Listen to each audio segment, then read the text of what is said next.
विधानसभेचा निकाल लागला आहे आणि सत्ता स्थापनेकडे आता वाटचाल सुरू झालेली आहे. मात्र त्या सगळ्यात नाव चर्चेत आहे अजित पवारांचं. विधानसभेच्या प्रचारादरम्यान अजित पवारांनी हा गुलाबी रंग परिधान केला होता. त्यावरनं अजित पवारांना ट्रोल केलं गेलं. मात्र गेल्या अनेक वर्षापासून प्रशासनावरती पकड असलेले अजित पवार एकदम सौम्य, मवाळ आणि प्रेमळ झाले. हे सर्व कसं झालं हे जाणून घेऊ आपण नरेश अरोरा यांच्याकडनं. सर, खूप खूप स्वागत तुमचं टी व्ही नाईन मराठीमध्ये. सर, दादांची पकड प्रशासनावरती एकदम पकड आहे आणि दादांना प्रश्न विचारताना, दादांना कोणी बोलताना म्हणजे आम्हाला घाम सुटतो विचारताना, प्रश्न विचारताना. दादांचा अभ्यास एवढा चांगला आहे. दादांना तुम्ही चेंज कसं केलं? इसमें मेरा कोई इसमें चेंज का रोल नहीं है। दादा ने खुद ये समझा कि पहले उनका रोल डिफरेंट था। शरद पवार साहब वोट लेके आते थे, शरद पवार साहब का रोल वो था। दादा का रोल एक बैक रूम एडमिनिस्ट्रेटर का था, उनकी प्रशासन पे पकड़ थी जैसे आपने बताया, तो उनको प्रशासनिक काम करने का रोल था। अब जब वो प्रशासनिक काम करने के रोल से अब वो बाहर निकल के खुद नेशनल प्रेसिडेंट है पार्टी के, उनको अपने नाम से वोट लेकर आना है, तो उन्होंने ये रोल का चेंज समझा खुद। क्योंकि पार्लियामेंट का चुनाव जब आया, जब पार्टियां दो डिफरेंट हुई, उसके बाद पहला चुनाव पार्लियामेंट का था। तो जहाँ तक मैं समझता हूँ कि पार्लियामेंट के चुनाव के लिए पार्टी रेडी नहीं थी। पार्लियामेंट के चुनाव के जो रिजल्ट्स आए, उस रिजल्ट से उन सब ने समझा कि हमारे को अपने रोल में रिवर्सल लाने की ज़रूरत है। तो वो रोल रिवर्सल उन्होंने एक्सेप्ट किया। अब जब रोल रिवर्सल एक्सेप्ट किया तो उनको वोट मांगने जाने लोगों से। अब आप किसी से कोई चीज़ मांगने जाते हैं, उनसे रिक्वेस्ट करने जाते हैं, तो आप उनसे ऑर्डर नहीं कर सकते। ऑर्डर करने की जगह आप उनको प्यार से बात करेंगे, सब बात करेंगे। तो ये दादा के चरित्र का ही पार्ट है। ऐसा नहीं है कि दादा ने कोई नया चरित्र अपनाया। बस उनको रोल की अंडरस्टैंडिंग थी कि भी मेरे को पहले मेरा रोल एडमिनिस्ट्रेटर का था, अब मैं पार्टी का अध्यक्ष भी हूँ, डिप्टी चीफ मिनिस्टर तो हूँ, बट पार्टी का अध्यक्ष हूँ। पार्टी के कार्डर्स को साथ में लेके चलना है, पार्टी के लोगों को साथ में लेके चलना है, और वोटर से जाके मेरे को दरख्वास्त करनी है, रिक्वेस्ट करनी है। रिक्वेस्ट करने के लिए उनको लगा कि भी मेरे को उनसे बात इस माहौल में इस तरीके से करनी चाहिए, इस लहजे से करनी चाहिए। तो वो लहजा उन्होंने अपनाया और वो लोगों को पसंद भी आया।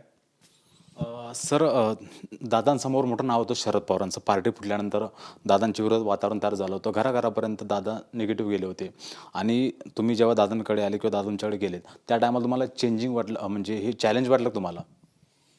चैलेंज वाली बात नहीं है इसमें। अब आप ये बात समझें कि अजीत पवार भी अपनी पॉलिटिक्स शरद पवार साहब से सीखे हैं। शरद पवार साहब बहुत बड़े नेता हैं, बहुत इज्जत है उनकी, पूरे देश में इज्जत है उनकी, राज्य में नहीं। उन्होंने भी उन्हीं से सियासत सीखी है, और एक गुरु को की तरह उनको देखते हैं। और वो गुरु वैसे तो गुरु खुश होते हैं जब उनका शिष्य उनसे आगे जाए, पर यहाँ पे क्योंकि पारिवारिक कुछ खींचतान थी और उस वजह से जो अलग अलग हुए, तो घर घर जाके जो उन्होंने बात करी भी। पर अजीत पवार साहब ने ये फोकस बना रखा था कि मेरे को किसी के खिलाफ कोई बात नहीं करनी है, और मुझे सिर्फ अपने काम, जो क्योंकि वो अपने काम पे बहुत ज़्यादा गर्व करते हैं, अभिमान महसूस करते हैं कि मैंने बहुत काम किया है। और बारामती के एग्जाम्पल भी है कि जहाँ पे काम हुआ है, ऐसा कोई आदमी नहीं कह सकता कि बारामती में काम नहीं हुआ। बारामती एक ऐसी कॉन्स्टिट्यूंसी है कि वो जो लोग महाराष्ट्र के बाहर भी रहते हैं उनको मालूम है कि बारामती एक विकसित कॉन्स्टिट्यूंसी है। तो बारामती हो या बारामती के अलावा जो कॉन्स्टिट्यूंसीज राष्ट्रवादी पार्टी की हैं, उनमें जो काम हुआ था, दादा ने फोकस बनाया कि मेरे को उस काम का बात करनी है, कि अगर मैंने काम किया और आपको लगता है काम मैं बेटर कर सकता हूँ तो आप मेरे साथ जुड़ें। तो उन्होंने अपने फोकस रखा, बाकी कौन क्या कर रहा था उस पर उसमें ज़्यादा ध्यान नहीं दिया, और उस फोकस की ही रिजल्ट है कि जो उनको सीट्स मिल के आई हैं। सर, या संपूर्ण इलेक्शनमध्ये गुलाबी रंगाची खूप चर्चा झाली.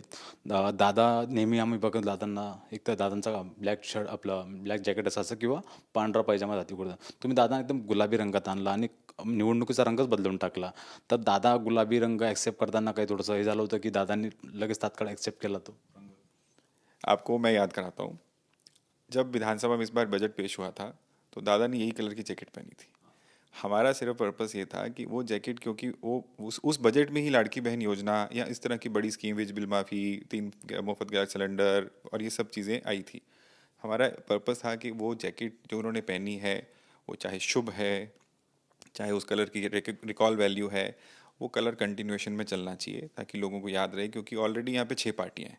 6 पार्टियाँ बहुत ज़्यादा पार्टी होती हैं हिंदुस्तान में। मेरे को नहीं समझ में है कि कोई ऐसी 6 पार्टियों वाली वाला राज्य हो जिसमें 6 की 6 स्ट्रॉन्ग पार्टियाँ थी। उस पार्टी की क्लटर में सब लोगों का अपना अपना कलर है। बीजेपी का अपना कलर है, शिवसेना का अपना कलर है, मिलता जुलता कलर है, बाकी सब white and tricolour bold colours. तो हम चाहते थे कि जो लोकसभा के परिणाम आए उसके बाद राष्ट्रवादी पार्टी की एक पहचान अलग तरह से दिखे। उसके अंदर एक कलर का भी रोल होता है, तो वो कलर पिंक कलर था। वो कलर हम लोगों ने जो जो सजेस्ट किया उन्होंने एक्सेप्ट किया। एक्सेप्ट करने के बाद पार्टी को लेके जब जनसम्मान यात्रा निकली तो लोगों ने भी एक्सेप्ट किया। पार्टी के अंदर भी पहले लोगों को थोड़ा था कि शायद इस कलर से क्या होगा या नहीं होगा, पर धीरे धीरे सबने एक्सेप्ट किया, उनको अच्छा लगा, उनकी प्रेजेंस दिखी। और परिणाम के तौर पे दादा ने कल ट्वीट भी किया था कि महाराष्ट्र ने पिंक चुना है। तो मेरे ख्याल से उनको खुद ये बात सही लगी कि मेरे को पहचान दिखनी चाहिए। वो मेरे को, हम जब रास्ते में इकट्ठे जाते थे बोलते चांगला दिसता, तो उनको लगता था कि ये आइडेंटिफिकेशन हमारे को दिखती है, लोगों को मालूम पड़ता है कि राष्ट्रवादी पार्टी का झंडा है या राष्ट्रवादी पार्टी के लोग यहाँ पे जुड़े हैं, क्योंकि पार्टी का चुनाव सिंबल तो घड़ियाल है और ट्राई कलर उन्होंने बना रखा है जो पहले शुरू से वैसे ही चलता है। और उसके साथ एक एडिशन थी सो दैट लोग रिकग्नाइज कर सकें कि इस कलर के साथ राष्ट्रवादी पार्टी जुड़ती है। सर, तुम्ही अनेक राज्यात काम केलेत, म्हणजे तुम्ही एम-पीत केलं असेल, राजस्थानमध्ये केलं होतं, कारण साऊथमध्ये केलं. महाराष्ट्रामध्ये इथनं काम करताना म्हणजे इथं वेगळं वातावरण आहे. महाराष्ट्रामध्ये यातल्या लहान लहान मुलांना राजकारण कळतं. तर इथं जेव्हा तुम्ही दादांसाठी काम करायला घेतलं, तर त्यामध्ये तुम्हाला काय चॅलेंजेस काय वाटले? एखादी असेल की बुवा ही आपल्याला करताना खूप अडचण झाली किंवा असं काही? चैलेंजेस देखो, हर हर स्टेट में अपने अपने चैलेंजेस रहते हैं, क्योंकि हर एक अपना अपना स्टेट का डायनामिक है। महाराष्ट्र एक बहुत बड़ी स्टेट है, बट महाराष्ट्र में पिछले 40 साल से तो 100% कोई एक पार्टी का राज नहीं आया। उसका कारण ये रहा है कि हर पार्टी का कुछ ना कुछ पॉकेट्स हैं। जैसे राष्ट्रवादी के कुछ पॉकेट्स हैं, कांग्रेस के कुछ पॉकेट्स हैं, बीजेपी के बड़े पॉकेट्स हैं, शिवसेना के कुछ पॉकेट्स हैं। तो उन सब पॉकेट्स के अंदर अपना अपना राजनीति करते हैं। उससे एक फ़ायदा होता है, एक नुकसान होता है। नुकसान ये होता है कि अगर मान लीजिए हमने कोई स्टेट नैरेटिव क्रिएट करना है, उस स्टेट नैरेटिव क्रिएट करने के लिए अगर मैं मेरी पॉकेट में कर लिया और उसके बाद मेरे पास संसाधन नहीं है, मेरे पास रिसोर्सेज नहीं है, मेरे पास वर्कर्स नहीं है, मेरे पास लीडर नहीं है, तो मैं दूसरी जगह पे जाके कैसे करूँगा? तो ये एक चैलेंज वाला मैटर था। जो फ़ायदा इसका ये रहता है कि अगर आपके पास एक लिमिटेड पॉकेट है, उस एरिया के डायनामिक को आपको समझना है, उस एरिया के डायनामिक के हिसाब से आपको अपनी कैंपेन प्लान करनी है, तो ये उसका पॉजिटिव पार्ट है। दूसरा चैलेंज ये है कि खासकर राष्ट्रवादी पार्टी के अंदर कि सब लोग मल्टीपल टाइम चुनाव लड़े हैं और जीते हुए हैं। और जब से पार्टी बनी है, मेरे ख्याल से more than half of the time ये लोग सत्ता में रहे हैं। और सत्ता में रहने से आपका कहीं ना कहीं पार्टी बिल्डिंग का जो काम होता है वो कम हो जाता है, क्योंकि आप सत्ता में हैं, आपको लगता है कि हमारे को गवर्नेंस करनी है, और गवर्नेंस करनी है, डेवलपमेंट करनी है, पार्टी कमज़ोर हो जाती है। तो उस पार्टी के हिसाब से मुझे लगता है कि राष्ट्रवादी पार्टी को कुछ काम करने की ज़रूरत थी, अभी भी है और करनी चाहिए उनको, सो दैट उनका फुटप्रिंट बढ़ सके और उनको उनकी रिलायंस इंडिविजुअल्स पे कम और पार्टी पे ज़्यादा हो सके। तीसरा चैलेंजिंग बात यह है कि यहाँ पे ऐसे अलायंस बने थे जो कभी बने ही नहीं। जो शिवसेना बीजेपी के साथ कई दशकों से उनके साथ थी, अब वो शिवसेना उनके साथ नहीं थी, किसी और के साथ थी। फिर उसके अंदर से एक और शिवसेना बन गई जो बीजेपी के साथ थी, वही राष्ट्रवादी पार्टी थी, किसी और के साथ थी, अब इधर थी। तो वो एक असमंजस की स्थिति थी कि उसके अंदर काम करने में वोटर को क्लैरिटी देना, क्योंकि वोटर के पास इतना टाइम नहीं है कि वो राजनीति को समझे। वोटर को तो इजी, क्योंकि वोटर के घर में रात को खाना कैसे बनेगा, बच्चों की पढ़ाई कैसे होगी, आगे छुट्टी पे कैसे जाना, उनकी चर्चा ये है। राजकारण लास्ट डिस्कशन होता है। तो उसमें वोटर को ये समझाना कि 6 पार्टियों में से ये सिंबल है, इस पे आप वोट डालें, इस पे आप जाएं। तो वो भी 6 पार्टियों के क्लटर में, मेरे ख्याल से महाराष्ट्र ने खुद भी कभी 6 पार्टी की इलेक्शन देखी नहीं है, उन्होंने भी पहली बार देखी है। तो उन लोगों को भी कन्फ्यूजन थी, तो उसका भी एक बहुत बड़ा चैलेंज था। मेरे ख्याल से वो सब लोगों ने मिल के तय किया है और तो इसका रिजल्ट मिला है। गुलाबी रंग, लाडकी बहीण या समोर योजना समोर आल्यात, त्या कॅम्पेनिंगच्या मुख्य भाग होतात. याच्या व्यतिरिक्त अजून काय म्हणजे त्याचा परिणाम दिसला सुद्धा, खूप साऱ्या महिलांनी मतदान केलं आणि ते महाराष्ट्राची आकडेवारी समोर आली, त्या खूप सारं दिसलं की महिलांनी यावेळेस खूप मतदान केलं. याच्या व्यतिरिक्त अजून काही कॅम्पेन होतं का जे पडद्यामागे होतं, दिसलं नाही लोकांना असं काही? सी, अब आपको पर्दे के पीछे जो काम रहते हैं वो तो पर्दे के पीछे ही रहते हैं। उसमें सबसे बड़ी एक्टिविटी जो रही थी, जो लोगों को कैंपेन दिख नहीं रही थी, वो थी डोर टू डोर एक्टिविटी। वो डोर टू डोर एक्टिविटी राष्ट्रवादी पार्टी जैसी छोटी पार्टी, और खासकर अजीत दादा की जो जो पार्टी थी, वो 57 सीट पर सिर्फ चुनाव लड़ रहे थे। उन 57 सीट में हमने 18.5 से 19 लाख घरों में टच किया मल्टीपल टाइम्स। तो ये अपने आप में एक बहुत बड़ा एक्टिविटी थी, जिसका मुझे लगता है कि सबको हर सीट पे लाभ मिला। बिकॉज आप जितनी मर्जी सोशल मीडिया कैंपेन कर लें, वो सब चीज़ें तो हमने करी, वो तो दिखती हैं लोगों को, बट जब आप किसी से चर्चा करते हैं, किसी से बात करते हैं, तो उसको समझाने की पॉसिबिलिटी बेटर होती है, उनको बात बताने की पॉसिबिलिटी बेटर होती है। तो इसमें एक ये बिहाइंड द सीन बहुत बड़ा मैं कहूँगा कि इनिशिएटिव था। उसके अलावा जो पार्टी के अलायंस पार्टनर्स थे, उन अलायंस पार्टनर्स का समन्वय यानी कि उनकी कोऑर्डिनेशन बिठाना, इसके ऊपर भी अजीत पवार साहब ने खूब काम किया जो पर्दे के पीछे था। खासकर जन सम्मान यात्रा के दौरान उन्होंने, जब जन सम्मान यात्रा का दिन खत्म होता था, कोई एक दिन में 2-3 प्रोग्राम रहते थे रात को जहाँ पे रुकते थे, तो वो महायुति के सभी वहाँ के लोकल लीडर्स के साथ या तो डिनर करते थे या उनके साथ चाय पीते थे, कॉफ़ी पीते थे और उनको मिलते थे। तो ये भी एक पर्दे के पीछे बड़ी एक्टिविटी थी, बिकॉज महायुति के साथ ये प्रॉब्लम थी कि लोकसभा में वोट ट्रांसफ़र की इशू था, लोगों के लोकल लीडर्स के क्लैश थे, और एनसीपी के साथ ज़्यादा प्रॉब्लम इसलिए थी क्योंकि एनसीपी सदा बीजेपी के खिलाफ चुनाव लड़ती आई है। अब उनके साथ चुनाव लड़ रहे थे, तो उनके साथ समन्वय बिठाने में भी मेरे ख्याल से अजीत पवार साहब ने, प्रफुल्ल पटेल जी ने, सुनील तटकरे जी ने खूब उसमें बिहाइंड द सीन उसके अंदर एक्टिविटीज़ की, और उसका भी परिणाम मिला कि लोकल लेवल की जो ईगोज़ को है सेटिस्फाई किया। सर, बघतो आपण बऱ्याचदा की राजकारणामध्ये समोरची पार्टी आहेत ना विरोधात असते. मात्र अजितदादा असे होते की आपल्याच घरातनं फुटले होते. परिवाराच्या विरोधात लढणं खूप कठीण असतं. त्यावेळेस दादांची मानसिकता कशी होती किंवा तुमची काय स्ट्रॅटेजी होती? परिवाराच्या विरुद्ध लढणं म्हणजे खूप मोठी ताकद लागते लढण्यासाठी. माणूस हा जगाशी लढू शकतो, मात्र परिवारातल्या लोकांशी लढू शकत नाही.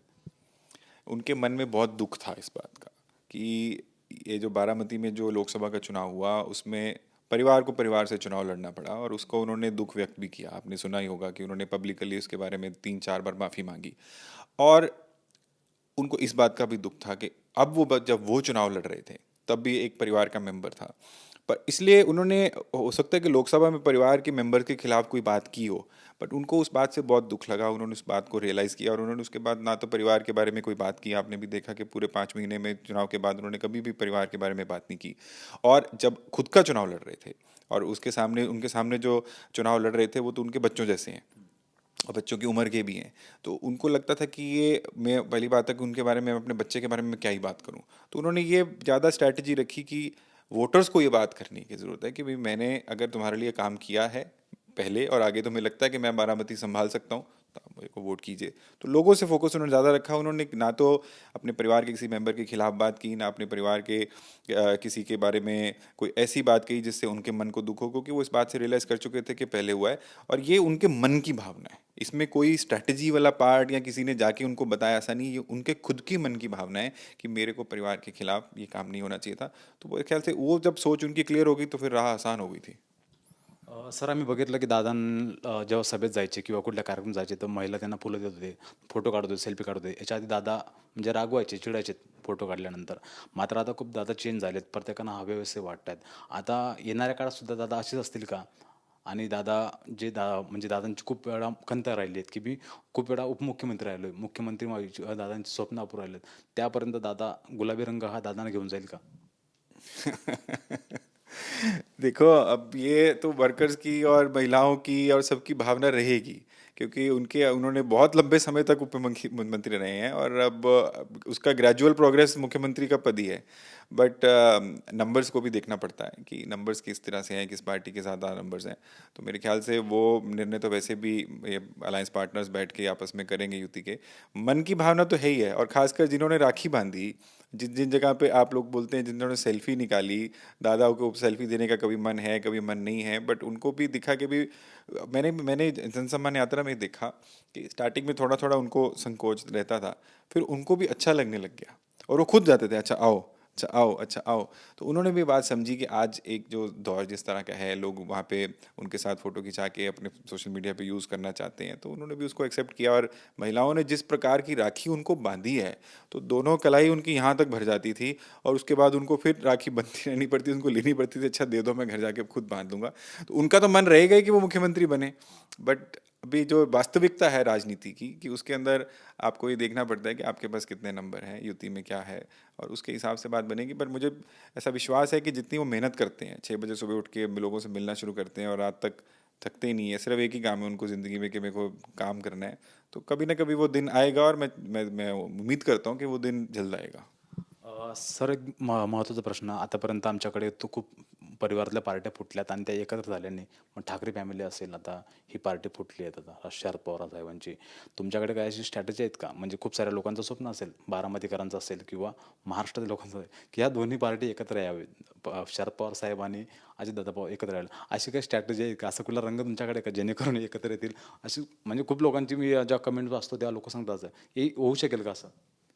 इसमें मैं कोई कमेंट नहीं कर सकता हूँ, ना मेरा ये मैंडेट है कि मैं उसके बारे में बात करूँ. मेरा मैंडेट अजित पवार साहब के साथ उनकी पार्टी के लिए काम करने का था.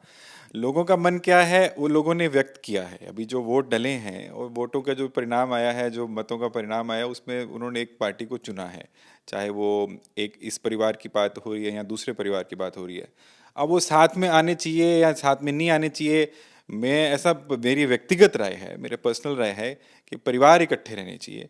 राजनीतिक मतभेद चलते रहते हैं. ऐसे बहुत से परिवार हैं. सिंधिया घराना था जिसके अंदर जो एक ही परिवार के कुछ लोग डिफरेंट डिफरेंट पार्टीज में रहे हैं, बट वो परिवार आपस में जुड़े रहते हैं. परिवार जुड़े रहने चाहिए और मैं समझता हूँ कि ये सब परिवारों की यही मंशा होगी कि परिवार जुड़े रहने चाहिए. और राजनीति के कारण परिवार इकट्ठे हों तो फिर मेरे को लगता है कि वो उसकी जगह परिवार इकट्ठे रहने चाहिए, राजनीति तो चलती रहेगी. सर एक शेवटचा प्रश्न विचारतो. राजकारणाशी तुमचा चांगला त्यातला अनुभव आहेत. शरद पवार गटात आपल्या अजितदादा गटातले एक आमदार आहेत अमोल मेटकरी यांनी दादांनी तुमचा फोटो ट्विट केला आहे आणि तुम्ही दादांच्या खांद्यावर हात ठेवलात. तर त्यांना तो आवडलं नाही. ते बोलले की दादांचा रंगबिंग काही नाही, दादाची मेहनत आहेत आणि हे दादांच्या खांद्यावर तुम्ही जो हात ठेवला त्यांना आवडलं नाही, त्यांच्यावर टीका केली आहे. काय सांगाल त्यांना? मेरे को मालूम नहीं है, मैंने वो देख नहीं पाया ट्वीट. उन्होंने किया होगा, उनके मन की कोई बात होगी तो उनको वो जानते हो.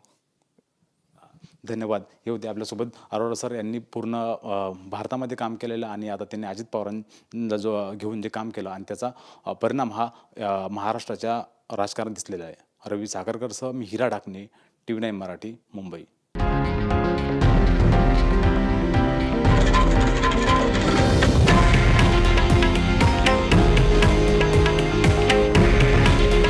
हे आहे देशातील नंबर 1 न्यूज नेटवर्क आणि आपण पाहत आहात TV9 मराठी. काळजी तुमची, हित महाराष्ट्राचं.